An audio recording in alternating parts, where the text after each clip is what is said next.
মাছ ধরার সময় ভারতের সীমানায় অনুপ্রবেশের অভিযোগে দীর্ঘ 1 বছর কারাভোগ শেষে বেনাপোল দিয়ে দেশে ফিরেছেন 6 বাংলাদেশি জেলে। অতি সম্প্রতি বিশেষ ট্রাভেল পারমিটের মাধ্যমে পেট্রাপোল ইমিগ্রেশন পুলিশ তাদের বাংলাদেশের বেনাপোল ইমিগ্রেশন পুলিশের কাছে হস্তান্তর করে।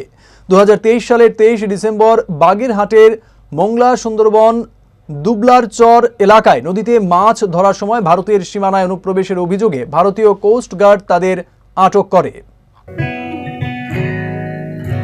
জুড়ে থাকে বাঁধন আপনার চেয়েও আপন, জুড়ে থাকে বাঁধন আপনার চেয়েও আপন, আপনার চেয়েও আপন। স্বর্ণ কমল